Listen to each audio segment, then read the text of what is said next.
Before modern heating, winter was a real challenge. These 7 old heating methods demanded constant effort, a little luck, and a lot of patience. Some were messy, others were risky, and a few barely worked at all. But they got the job done. Mostly. First on our list, fireplaces. Before thermostats and furnaces became household staples, the humble fireplace stood as humanity's primary defense against winter's icy grip. These weren't the decorative focal points we admire in modern homes while sipping hot cocoa. They were literal survival tools that demanded constant attention and significant labor. The typical day of a fireplace owner started before sunrise. As temperatures dropped overnight, the morning routine began with rekindling dying embers or starting a completely new fire. This required proper kindling, seasoned firewood, and the skill to build a fire that would burn efficiently. The phrase, "where there's smoke, there's fire," wasn't inspirational. It was just confirmation you weren't freezing to death that night. Wood gathering itself was a year-round commitment. Summer and fall months were dedicated to cutting, splitting, and stacking firewood to properly season before winter. A single household could burn through 10 to 20 cords of wood in colder regions. That's equivalent to several modern pickup trucks fully loaded with wood for just one season. The fireplace's inefficiency is something modern homeowners might find shocking. Traditional open fireplaces actually sent about 90% of their heat straight up the chimney. If fireplaces were employees, they'd be fired for sending 90% of their work directly out the window. Talk about an overachiever in the underperformance department. The heat distribution created distinct temperature zones within rooms. Sitting within 5 feet of the fireplace might feel like basking in the Sahara, while just 10 feet away could feel more like the Arctic. Maintenance extended beyond just feeding the fire. Chimney cleaning was essential to prevent dangerous chimney fires, as creosote, a highly flammable substance, would build up inside chimneys over time. The chimney sweep profession was essentially playing with fire as a career choice. The original extreme sport before bungee jumping was invented. The class divide was clearly visible through fireplace usage. Wealthier families might have multiple fireplaces throughout their homes, while poorer families often crowded around a single hearth, with bedrooms and distant rooms remaining perpetually cold. Fire safety was a constant concern. With open flames as the primary heat source, house fires were distressingly common. One untended fire could reduce an entire neighborhood to ashes. The term "playing with fire" wasn't a metaphor back then. It was just Tuesday. Is something burning? Was less a panicked question and more a standard household greeting. By the 1970s, as central heating became more affordable and widely available, fireplaces transitioned from necessity to luxury. This transformation reflects one of the most dramatic changes in day-to-day living standards, turning what was once grueling daily labor into an occasional pleasure. The oil drum heater. When times got tough and winter showed no mercy, human ingenuity, sometimes paired with questionable judgment, gave birth to the oil drum heater. These improvised heating systems emerged primarily during the Great Depression and continued through resource-scarce times like World War II. The concept behind an oil drum heater was deceptively simple. Take a standard 55-gallon metal drum, cut strategic holes for airflow, install a crude door for adding fuel, attach some basic pipe for ventilation, and voila, instant heat source. These DIY disasters proved that if necessity is the mother of invention, desperation must be the slightly unhinged uncle. Their appeal lay in their accessibility. Almost anyone with basic tools could transform industrial waste into a functional heater. The economics made perfect sense to struggling families. Empty oil drums could be scavenged from industrial sites or purchased for next to nothing. Fuel requirements were equally flexible. Wood scraps, coal fragments, old furniture, and sometimes even household trash could keep these improvised furnaces running. These heaters weren't picky eaters.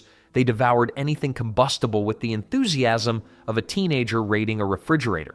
What these desperate inventors didn't fully appreciate were the catastrophic safety issues their creations introduced. Temperature regulation was primitive at best, with many oil drum heaters capable of reaching temperatures exceeding 1,000 degrees Fahrenheit, hot enough to warp the metal drum itself and ignite nearby materials. These contraptions weren't just heaters, they were home renovation systems that could remove walls, ceilings, and occasionally the entire house in one go. Who needs sledgehammers when your heating system can vaporize structural supports? carbon monoxide poisoning represented an even more insidious threat. Without proper ventilation, which many homemade versions lacked, these heaters produced deadly carbon monoxide that silently filled homes. Medical records from the era show suspicious increases in sleeping sickness reports during winter months, many likely undiagnosed cases of carbon monoxide poisoning. The placement of these desperate heating solutions often compounded their dangers. Many homeowners installed them in basements, believing this location would distribute heat more evenly throughout the house. The basement installation gave families the unique experience of living in a two-story oven, the ultimate in immersive home heating. Nothing says cozy like a house slowly cooking its inhabitants from below. By the late 1940s, as economic conditions improved and affordable commercial heating options became more widely available, fire departments and building code officials began actively campaigning against these dangerous improvisations. Kerosene heaters. The unmistakable aroma of burning kerosene wafting through living rooms was once as familiar to winter as holiday decorations and snow shovels. Kerosene heaters enjoyed their heyday from the 1950s through the mid-1970s, offering portable heating solutions that seemed like miracles to homeowners. These portable heat sources offered unprecedented freedom. Unlike their bulkier heating predecessors, kerosene heaters could be wheeled from room to room, focusing warmth exactly where family members gathered. They were like faithful pets that followed you around. If your pet happened to belch smoke and occasionally threatened to burn down your house.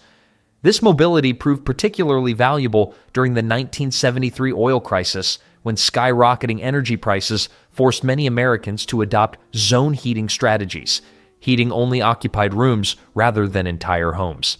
The technology behind these heaters was relatively straightforward. A reservoir held the kerosene fuel, which fed through a wick system to a combustion area. When lit, the kerosene would burn with a blue flame inside a protective metal cage, radiating heat outward through reflective surfaces. The economics seemed compelling. A gallon of kerosene could provide heat for approximately 12 to 14 hours, costing significantly less than equivalent electric heating. The United States Department of Energy estimated that Americans used approximately 800 million gallons of kerosene annually for space heating during the peak years of these heaters' popularity.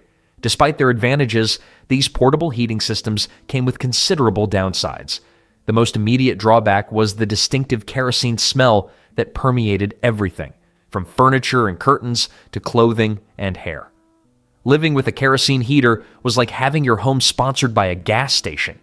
Nothing said welcome to our home quite like the aroma of what smelled suspiciously like jet fuel.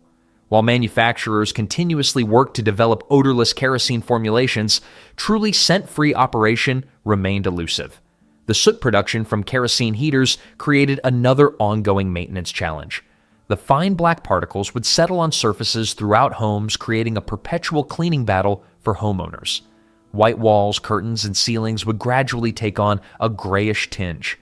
Kerosene heaters offered a unique 2-for-1 deal. Heat your home and redecorate in stylish shades of gray at the same time.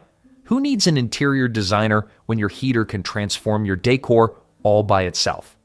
The most serious concern, however, was the silent health threat posed by these heating devices. Without proper ventilation, kerosene heaters consumed oxygen and released carbon monoxide, nitrogen dioxide, and other harmful combustion byproducts.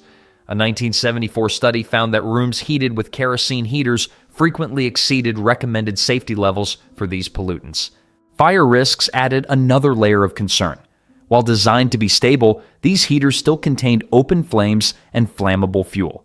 Insurance agents would reportedly make the sign of the cross when homeowners mentioned having kerosene heaters, right before doubling their premiums. Insurance company data from the early 1970s showed that homes using kerosene heaters faced approximately 40% higher fire risk than those relying solely on central heating. By the late 1970s, as energy prices stabilized and central heating systems became more efficient and affordable, kerosene heaters began their decline in American homes. Today, kerosene heaters have largely been relegated to emergency backup systems and specialized heating applications, a once ubiquitous technology now mostly remembered for its distinctive smell and the mixed blessing of warmth it provided. Coal stoves, long before sleek digital thermostats adorned our walls, coal stoves stood as sturdy sentinels against winter's bite in homes across America and Europe. These cast-iron workhorses transformed the domestic landscape from the mid-19th century through the early 20th century, creating a heating revolution that fundamentally changed how people survived cold weather. The morning ritual in a coal-heated home began with the unmistakable crunch of coal being shoveled from buckets into hungry stoves. Unlike wood, which quickly burned down to ash, coal provided a slow, steady heat that could last through the night if properly banked.